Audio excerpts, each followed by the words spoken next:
Hey guys, hi. So in the last video what we covered was कि glycolysis के दौरान आपका glucose will be broken down into two molecules of pyruvate. Glucose एक 6 carbon sugar था, उसको हमने 2 molecule of 3 carbon sugar में तोड़ दिया विच इज पायरुवेट.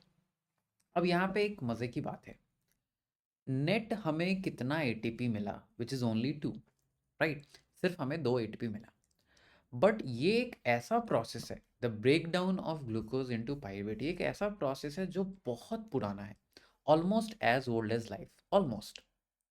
सो चाहे कोई भी organism, most of the organism जिनकी हम बात करें, ग्लाइकोलिसिस एक यूनिवर्सल प्रोसेस है. सारे ऑर्गेनिजम्स में ग्लाइकोलिसिस तो होगा ही, यानी ग्लूकोज को तोड़ के हम एटीपी बनाने की क्षमता चाहे कैसा भी ऑर्गेनिज्म है उनके अंदर रखेंगे. बट ये ऑर्गेनिज्म उतना अच्छा नहीं है, उतना एफिशिएंट नहीं है. क्यों? एक ग्लूकोज के अंदर 686 किलो कैलोरी पर मोल होता है. यानी अगर एक ग्लूकोज को आप कंप्लीटली तोड़ पाओ तो इतना किलो कैलोरी पर मोल एनर्जी रिलीज करोगे. बट जब आप तोड़ते हो, when you actually completely break it, almost around 619 kilo calorie अभी भी पायरुवेट में बचा हुआ है. ओनली अ स्मॉल पार्ट, सिर्फ एक छोटा सा पार्ट है जो एक्चुअली आप रिलीज कर पाए हो. ठीक है. अब एनसीईआरटी आपको कहती है that this process is only 7% energy efficient, यानी आपके ग्लूकोज का में जितनी भी एनर्जी थी उसका सिर्फ 7% बाहर आ पाया. बट एक बात आप ये भी ध्यान रखना, यहाँ पे थोड़ा सा मैथमेटिकल कॉम्प्लेक्सिटी है. वो मैथमेटिकल कॉम्प्लेक्सिटी क्या है कि आपने जो एटीपी बनाया वो थे ओनली 2. एक एटीपी में 7.3 किलो कैलोरी एनर्जी स्टोर होती है नॉर्मल कंडीशंस में. तो कितनी एटीपी हो गई? 14.6 किलो कैलोरी. यानी जब 686 किलो कैलोरी वाले ग्लूकोज को तोड़ा तो 14.6 किलो कैलोरी वाला 2 एटीपी मिला. लेकिन अगर इसको आप डिवाइड करोगे तो आपको 7 नहीं आंसर आने वाला. You will not get the answer as 7. ऐसा क्यों है? देखो, आपको ये समझना होगा, ATP is one of the forms of energy. जब भी आप बॉन्ड्स को तोड़ के एनर्जी रिलीज करवाने की कोशिश करते हो, ज़रूरी नहीं है कि सारा का सारा एनर्जी जो है इंस्टेंटली रिलीज हो जाएगा एज एटीपी. अगर एज एटीपी रिलीज होता है तो अच्छी बात है, आप उसका इस्तेमाल कर सकते हो. But that is not the only energy that is release और the only energy that can be used. ठीक है. NADH भी तो फॉर्म ऑफ एनर्जी ही है और इसका आप इस्तेमाल कर सकते हो. Same way there is some energy जो कि हीट के फॉर्म में रिलीज हो जाती है. वंस अगेन, आप उसका एक्यूरेट इस्तेमाल नहीं कर सकते हो, हाँ, बट वो सेल को थोड़ा सा गर्म जरूर करेगा. ठीक है.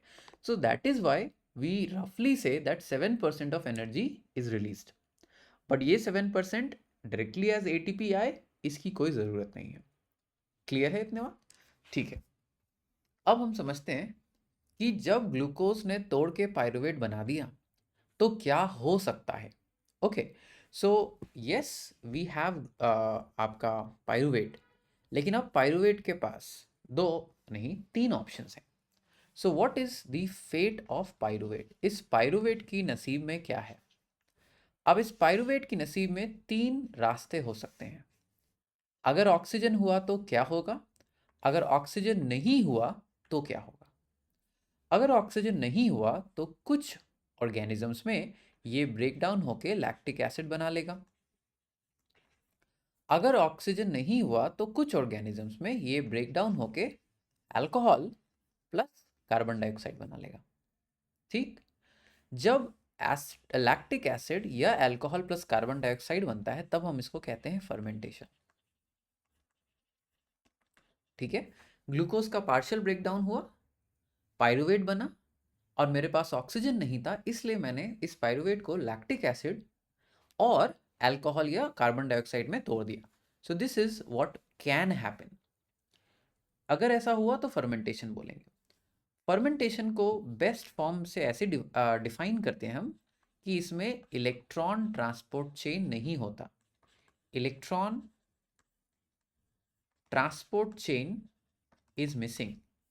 और आप अभी बहुत जल्द समझ जाओगे कि हम ऐसा क्यों कह रहे हैं कि इलेक्ट्रॉन ट्रांसपोर्ट चेन मिसिंग है. मोस्ट ऑफ द कंडीशंस में ऐसा तभी होगा जब मेरे पास ऑक्सीजन नहीं हो और माइटोकॉन्ड्रिया नहीं हो।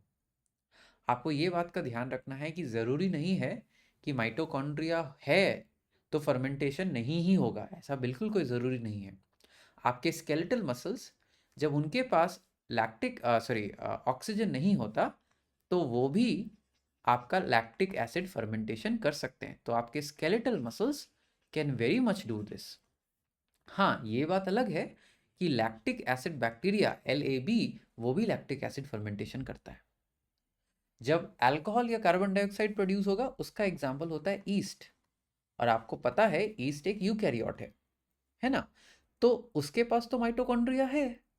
तो जस्ट बिकॉज उस माइटोकॉन्ड्रिया होने का ये मतलब नहीं है कि फर्मेंटेशन नहीं होगा।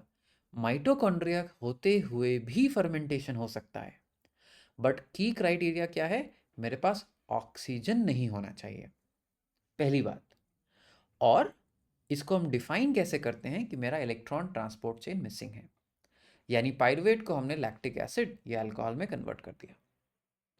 अगर ऑक्सीजन है मेरे पास तो हम क्या करेंगे, इस पाइरुवेट को लेकर जाएंगे माइटोकॉन्ड्रिया के अंदर और वहां पे जाके इसका लिंक रिएक्शन करेंगे और फिर इसको फर्दर ब्रेकडाउन के लिए आगे तोड़ेंगे, आगे लेकर जाएंगे। पाइरुवेट एक 3 कार्बन कंपाउंड था। अगर मेरे पास ऑक्सीजन है, माइटोकॉन्ड्रिया भी है, तो मैं इसको माइटोकॉन्ड्रिया के अंदर लेकर जाऊंगा और उसका फर्दर ब्रेकडाउन शुरू करूंगा। हमारी लेक्चर का हिस्सा ये पार्ट नहीं है। सेकेंड लेक्चर, दो नेक्स्ट लेक्चर होगा उसमें वो डिस्कस करेंगे। हमारे इस लेक्चर का हिस्सा है lactic acid fermentation and alcohol fermentation. I hope इतना क्लियर है। If this is good, let us go towards that and try to understand कि क्या है ये लैक्टिक एसिड फर्मेंटेशन एंड क्या है ये अल्कोहलिक फर्मेंटेशन। ठीक है, अब कहानी बहुत सिंपल है। हमने ग्लूकोज को तोड़ के पाइरुवेट बनाया। अब पाइरुवेट 3 कार्बन कंपाउंड था। First step in alcoholic fermentation में क्या होगा कि हम पाइरुवेट को ब्रेक करेंगे एक 2 कार्बन कंपाउंड में जिसको कहते हैं एसिटल्डिहाइड। ओके, इस कंपाउंड का नाम हुआ एसिटल्डिहाइड। और एसिटल्डिहाइड को फिर से आप ब्रेक करते हो इनटू अल्कोहल। कौन सा अल्कोहल? इथेनॉल। ठीक, अब जब आप एसिटल्डिहाइड से इथेनॉल में कन्वर्शन करा रहे हो, जब भी फंक्शनल ग्रुप चेंज होगा, aldehyde CHO group, ethanol OH group, जब भी फंक्शनल ग्रुप चेंज होगा आप आराम से गेस कर सकते हो NADH का इन्वॉल्वमेंट होगा। क्यों? क्योंकि फंक्शनल ग्रुप चेंज करने में आप हाइड्रोजन का चेंज तो बिल्कुल भी करोगे। ठीक, अब मुझे एसिटल्डिहाइड को इथेनॉल में कन्वर्ट करने के लिए हाइड्रोजन चाहिए था। वो हाइड्रोजन मुझे लाके कौन देगा? NADH देगा। अब 2 मॉलिक्यूल ऑफ पाइरुवेट था एक ग्लूकोज से, तो बनेगा 2 एसिटल्डिहाइड।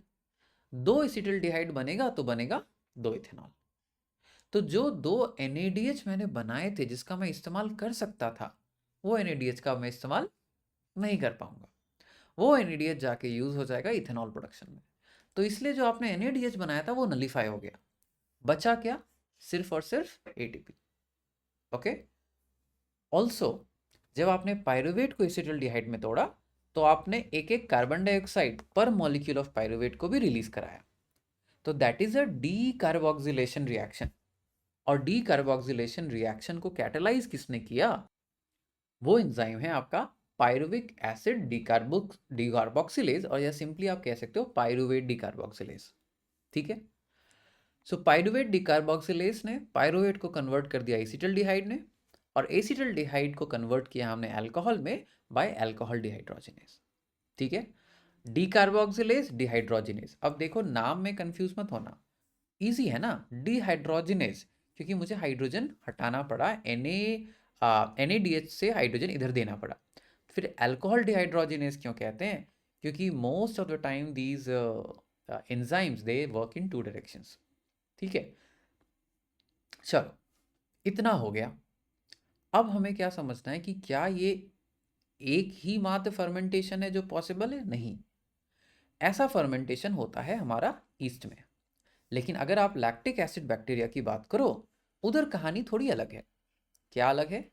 सो ग्लूकोज टूटेगा पाइरुवेट में, यहां तक तो ग्लाइकोलिसिस है। पाइरुवेट टूट जाता है लैक्टिक एसिड में। लैक्टिक एसिड को टूटने में जो मदद करेगा that is lactate dehydrogenase. Once again lactate dehydrogenase क्यों बोल रहे हैं? रिवर्सिबल रिएक्शन है और एंजाइम दोनों डायरेक्शन में पार्टिसिपेट कर सकते हैं। वंस अगेन जब आप फंक्शनल ग्रुप चेंज करोगे पाइरुवेट से लैक्टेट का, तो फिर से आपका हाइड्रोजन कंज्यूम होगा और हाइड्रोजन कौन देगा? NADH। हेंस जो हाइड्रोजन आपने जिस इलेक्ट्रॉन को आपने NADH के फॉर्म में सेव रखा था वो यूज हो गया। दैट इज वाई जब फर्मेंटेशन हो रहा है तो the only usable form of energy that you get, that usable form is ATP। सिर्फ ATP ही एक यूजेबल फॉर्म ऑफ एनर्जी आपको मिली। NADH एक यूजेबल फॉर्म ऑफ एनर्जी नहीं बना पाया। अगर यही हम एरोबिक रेस्पिरेशन की बात कर रहे होते, जहां ऑक्सीजन प्रेजेंट होता, जहां माइटोकॉन्ड्रिया का इस्तेमाल होता, तो वहां इस NADH का हम इस्तेमाल कर पाते। बट यहाँ NADH का इस्तेमाल नहीं हो रहा। यहाँ NADH को बस इस्तेमाल कर ले रहे हैं हम अल्कोहल प्रोड्यूस करने में और लैक्टेट प्रोड्यूस करने में। ठीक है, और कब करेंगे? ये तब हो सकता है जब मेरे पास माइटोकॉन्ड्रिया और ऑक्सीजन ना हो। ये याद रखना, ज़रूरी नहीं है कि माइटोकॉन्ड्रिया होगा तो फर्मेंटेशन नहीं होगा। ऐसा बिल्कुल हो सकता है कि माइटोकॉन्ड्रिया होते हुए भी फर्मेंटेशन हो क्योंकि ऑक्सीजन नहीं था। ठीक है, I hope this much is almost clear to everybody. Cool. So in this lecture, इस छोटे से वीडियो में हमने क्या समझा कि अगर हमारे पास ऑक्सीजन नहीं है तो मेरे पास दो रास्ते हैं। मैं क्या क्या कर सकता हूं? I can break this pyruvate into lactic acid and alcohol. अगर मैंने ऐसा किया तो हम इस प्रोसेस को फर्मेंटेशन कहेंगे। अगर मेरे पास ऑक्सीजन और माइटोकॉन्ड्रिया दोनों है तो मैं माइटोकॉन्ड्रिया में ले जाके पाइरुवेट का फर्दर ब्रेकडाउन करूंगा, जिसको हमको बोलेंगे एरोबिक रेस्पिरेशन। अगर फर्दर ब्रेकडाउन करते तो कह देते एरोबिक रेस्पिरेशन। अगर फर्दर ब्रेकडाउन नहीं कर रहे तो इसको बोलेंगे fermentation. Okay, so in the next one will take the story ahead talking about link reaction and Krebs cycle. तब तक के लिए take care, bye bye, do well.